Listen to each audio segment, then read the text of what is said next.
Hello friends, welcome back to GK prince academy. तो आज की इस वीडियो में हम डिस्कस करेंगे एक न्यू वैकेंसी निकल के आई है जो जिसका नाम है लेखा परीक्षक एंड सहायक लेखाकार और सामान्य चयन मुख्य परीक्षा का, जो कि 5/2022 के तहत जो है ऑडिटर एंड असिस्टेंट अकाउंटेंट इसको इंग्लिश में कहेंगे।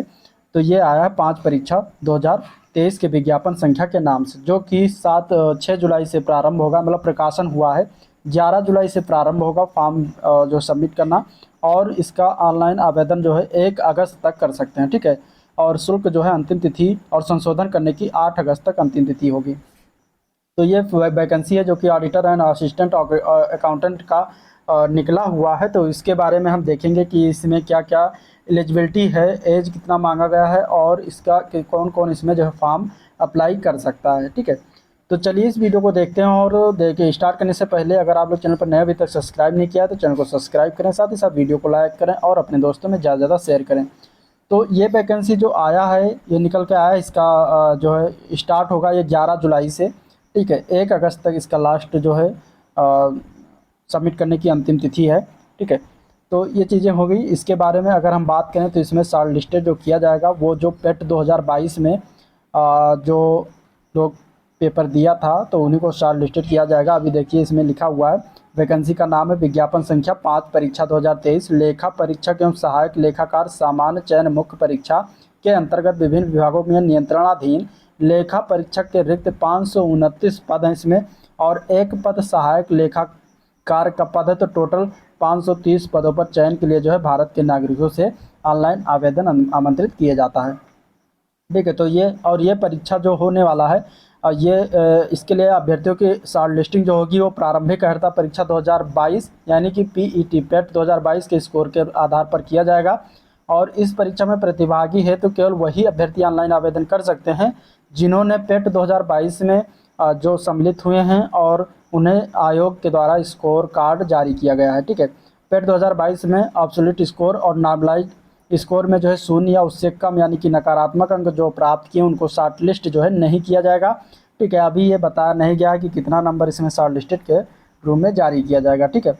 अब हम ऑनलाइन आवेदन करने के लिए आप जो है UP/SC.gov.gov.in पर जाएंगे होम पेज पर, वहाँ पर आपको जो है इसका उल्लिखित मिल जाएगा, वहाँ से आप इसको ऑनलाइन कर सकते हैं, ठीक है। ऑनलाइन के लिए 2 विकल्प दिया गया है। पहला है इसमें व्यक्तिगत विवरण के साथ, ठीक है, पर्सनल डिटेल सबमिट करिए, इसके बाद फिर लॉगिन कर सकते हैं। दूसरा है ओटीपी के माध्यम से अभ्यर्थी पेट 2022 के रजिस्ट्रेशन नंबर के सापेक्ष रजिस्टर्ड मोबाइल नंबर और ईमेल पर प्रेषित किए गए ओटीपी के माध्यम से लॉगिन करके फॉर्म फिलअप कर सकते हैं, ठीक है। तो ये चीज़ें हो गई। अब इसमें अगर हम बात करते हैं फीस की, तो फीस देखिए, अभी इस फॉर्म के लिए फीस 25 रुपये लिया जाएगा, ठीक है। 25 रुपये शुल्क निर्धारित किया गया है सभी वर्ग के लिए, चाहे जो भी वर्ग का हो, 25 रुपये फॉर्म फिलअप करने का लिए ये देगा। इसके बाद इसमें एक क्या होगा कि मुख्य परीक्षा के लिए जब परीक्षा शुल्क का आवेदन केवल मुख्य परीक्षा शॉर्ट लिस्ट जब किया जाएगा तो उन अभ्यर्थियों को ही अलग से जमा कराना होगा जिनका जो है शॉर्ट लिस्ट के बाद नाम आएगा, ठीक है। तो मुख्य परीक्षा शॉर्ट लिस्ट किए गए अभ्यर्थियों द्वारा मुख्य परीक्षा के लिए परीक्षा शुल्क जैसा कि अभी आयोग या शासन द्वारा निर्धारित किया जाएगा, वो जो है प्रवेश पत्र डाउनलोड करने से पूर्व जो है वो आप उसको पेमेंट करेंगे तभी प्रवेश पत्र डाउनलोड कर सकते हैं। तो ये चीज़ें हो गई। अभी आपके लिए 25 रुपये ही अप्लाई किया जाएगा इस फॉर्म के लिए। इसके बाद फॉर्म को प्रिंट आउट लेना इसमें लिखा गया है नोटिफिकेशन में, तो आप फॉर्म को भरने के बाद उसका प्रिंट आउट ज़रूर निकलवा लीजिएगा। इसके बाद संशोधन भी कर सकते हैं, 1 हफ्ते के लिए संशोधन दिया गया है, 1 अगस्त लास्ट डेट है और 8 अगस्त के बीच में जो है संशोधन कर सकते हैं, ठीक है। अब इसमें देखिए क्या क्या संशोधन नहीं कर सकते। देखिए लिखा हुआ है कि अभ्यर्थी द्वारा अपने आवेदन पत्र के निम्नलिखित विवरणों में को ही संशोधित किया जा सकता है।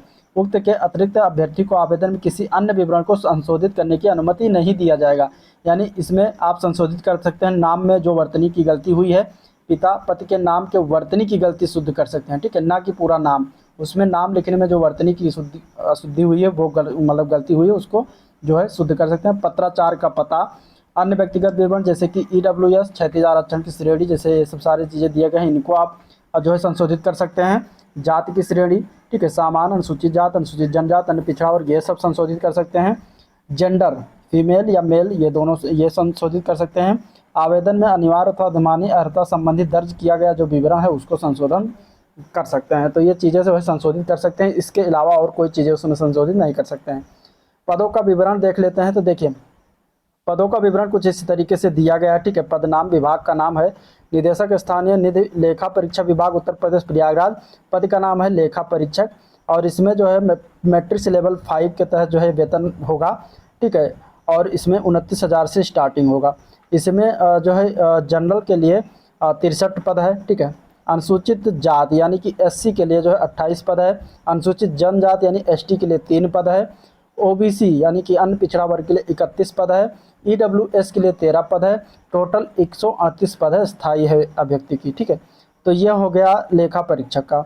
और दूसरा है सहकारी समितियां पंचायत लेखा परीक्षा उत्तर प्रदेश निदेशालय लखनऊ। ये विभाग के नाम में लेखा परीक्षक की बात करें तो ये भी लेवल 5 के तहत ही है, 28 से पे ग्रेड पे है। और इसमें 155 पद जनरल में है, 83 पद अनुसूचित जाति में है। एसटी में जो है 7 पद है केवल। ओबीसी में 107 पद है। ईडब्ल्यूएस के लिए 39 पद है। टोटल ये 391 पद है, ये भी स्थायी होगा। इसके अलावा ठीक है, उत्तर प्रदेश अनुसूचित जाति और अनुसूचित जनजाति आयोग लखनऊ में सहायक लेखाकार की जो है वैकेंसी आई है, सिर्फ 1 पद है और वो भी जनरल में है, ठीक है। ये 5200 ग्रेड पे है, ठीक है, लेवल मैट्रिक्स 4 पे। और इसमें जो है ये अस्थायी पदों की संख्या। इस तरीके से टोटल अगर देखेंगे तो जनरल में आ जाता है आपका 219 पद, ठीक है। और इसके अलावा ये एससी का है 111 पद, एसटी का है 10 पद, ओबीसी का 138, और इसके अलावा ये ईडब्ल्यूएस का है टोटल 52 पद, टोटल 530 पद इस तरीके से निकल के आए हैं, ठीक है। तो 530 पदों की संख्या है। और कुछ इसमें अगर पदनाम की बात करें तो ये क्षैतिज आरक्षण, इसमें महिला आरक्षण भी है। 27 पद महिला के लिए आरक्षण किया गया, ठीक है, लेखा परीक्षा में। और इस वाले लेखा परीक्षा में 78 पद आरक्षित है। टोटल 105 पद जो है महिलाओं के लिए आरक्षित है, ठीक है। चलिए अगला हम इसमें देखते हैं। आरक्षण संबंधी प्रावधान हो ही गया, जो आप जानते हैं उससे कोई आपसे मतलब नहीं। अर्हता, ठीक है। एलिजिबिलिटी, एलिजिबिलिटी बहुत मस्ट इंपॉर्टेंट है। एलिजिबिलिटी के लिए अगर हम बात करें तो लेखा परीक्षक के लिए एलिजिबिलिटी जो है वो उत्तर प्रदेश स्थानीय निधि लेखा परीक्षक अधीनस्थ सेवा नियमावली 2017 के भाग 4 नियम 10 के अनुसार सेवा में लेखा परीक्षक के पद पर सीधी भर्ती के लिए यह आवश्यक है कि अभ्यर्थी भारत में विधि द्वारा स्थापित किसी विश्वविद्यालय से वाणिज्य में, यानी कि वाणिज्य मीन्स कॉमर्स, ठीक है, कॉमर्स में जो है स्नातक के बाद यानी बी कॉम किया हो, ठीक है, बी कॉम, तो बी कॉम स्नातक के बाद, और लेखाकर्म स्नाकोत्तर डिप्लोमा, ठीक है, लेखाकर्म स्नाकोत्तर यानी पीजी की डिग्री हो, डिप्लोमा हो। और कंप्यूटर में ओ लेवल भी धारित करता, ओ लेवल डिप्लोमा भी मांगा गया साथ ही साथ, और लगा है, ठीक है, यहाँ पर या लगा है, तो या मतलब कि या तो वो बी कॉम किया हो, ठीक है। इसके अलावा वो फॉर्म और अप्लाई कर सकता है जो ओ लेवल डिप्लोमा धारी हो, और साथ ही साथ लेखाक्रम स्नातकोत्तर जो है डिप्लोमा किया हुआ हो, ठीक है। या फिर वो बीकॉम सिंपली किया है तो वो अप्लाई कर सकता है। तो ये चीज़ें हैं। और प्रादेशिक सेना में न्यूनतम 2 वर्ष की अवधि तक की सेवा की हो, राष्ट्रीय कैडेट बी कोर बी का प्रमाण पत्र प्राप्त किया तो इनको जो है थोड़ा सा छूट प्रावधान किया जाएगा, ठीक है। तो अधिमानी अर्हता के अंतर्गत आता है। तो ये अनिवार्य शैक्षिक अर्हता हो गया इसके लिए। दूसरा आता है लेखा परीक्षक, जो कि निदेशालय लखनऊ में जो निकला उसके लिए जो है भारत में विधि द्वारा स्थापित किसी विश्वविद्यालय में वाणिज्य में स्नातक की उपाधि, यानी कि इसमें भी बीकॉम मांगा हुआ है, ठीक है, बीकॉम। और अकाउंटेंसी में जो है स्नातकोत्तर डिप्लोमा किया हुआ हो। और दूसरा इसमें मांगा गया कि सरकार द्वारा मान्यता प्राप्त किसी संस्थान से कंप्यूटर संचालन में ओ लेवल प्रमाण पत्र हो, यानी इसमें ओ लेवल निर्धारित किया गया। अगर बीकॉम किया हुआ है तब भी वो ओ लेवल अगर किया हुआ है तब भी ये भर सकता है फॉर्म, ठीक है, तभी भर सकता है। इसके लिए ये दूसरे नंबर वाले के लिए, पहले वाले में तो बीकॉम अगर किया है तो भर सकता है, ओ लेवल नहीं है तब भी, और अगर ओ लेवल किया है तो भी भर सकता है, बीकॉम नहीं है तब भी, इस तरीके से। तो ये हो गया। अब एक सहायक लेखाकार का जो 1 पद सिर्फ है, इसके लिए जो है भारत में विधि द्वारा स्थापित विश्वविद्यालय से कॉमर्स में स्नातक, यानी कि यहाँ पर भी बीकॉम मांगा गया है, अथवा करके यानी आर लगाया गया है, सरकार द्वारा मान्यता प्राप्त विश्वविद्यालय अथवा संस्थान से अकाउंटेंसी में स्नातकोत्तर डिप्लोमा किया हो, ठीक है। और दूसरा है सरकार द्वारा मान्यता प्राप्त किसी संस्थान से कंप्यूटर संचालन में ओ लेवल, यानी इसमें भी ओ लेवल कंपलसरी है, ठीक है, ओ लेवल, तो ओ लेवल इसमें भी कंपलसरी है। तो इस तरीके से ये हो गया एलिजिबिलिटी। आयु की बात करें तो 21 वर्ष 1 जुलाई को और प्राप्त कर लिया, और 40 वर्ष से अधिक आयु न प्राप्त की हो तो ये 21 से 40 वर्ष के लिए ही अप्लाई कर सकता है। इसके लिए चयन का आधार क्या होगा, तो इसमें लिखा गया साफ साफ केवल लिखित यही परीक्षा होगी, इसके बाद इसमें चयन कर लिया जाएगा, ठीक है। समूह गा के पदों की सीधी भर्ती है तो इसमें सिर्फ एक लिखित परीक्षा होगी।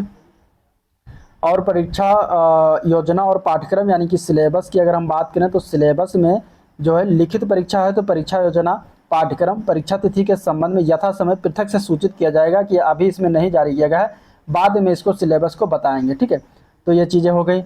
अब लिखित परीक्षा के संबंध में विशेष नोट याद रखिएगा कि लेखा परीक्षण सहायक लेखाकार की लिखित परीक्षा के लिए विज्ञापित पदों के सापेक्ष श्रेणीवार 15 गुना अभ्यर्थियों, यानी कि श्रेणीवार बुलाया जाएगा, यानी कि जनरल का 15 गुना, EWS का, OBC का 15 गुना, SC ST का अलग अलग 15 गुना।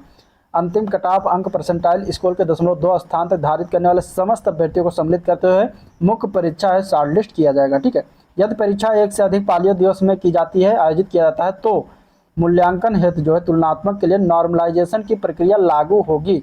इसमें लिखा हुआ है नॉर्मलाइजेशन, यानी कि अगर एक से अधिक पालियों में होगा तो नॉर्मलाइजेशन किया जाएगा। ठीक है, तो ये चीज़ें हो गई, बस यही आपके लिए इतना ही इम्पॉर्टेंट था इसमें। तो जो लोग BCom किए हुए हैं, साथ ही साथ O लेवल डिप्लोमा जिनका है, वो सभी जो है भर सकते हैं। और ये अगर आपको ये वाली लिस्ट चाहिए तो इसके लिए आप जो है सरकारी वेबसाइट पर जाएंगे, आप वहाँ पे UP.SSC.gov.in पर, वहाँ पर आपको इसका जो है नोटिफिकेशन मिल जाएगा। ठीक है, तो चलिए इस वीडियो को एंड करते हैं, और कोई भी क्वेरी चाहिए तो आप लोग कमेंट करके आप उससे पूछ सकते हैं। ठीक है, तो चलिए एंड करते हैं वीडियो को, मिलते हैं नेक्स्ट वीडियो में, तब तक के लिए थैंक यू।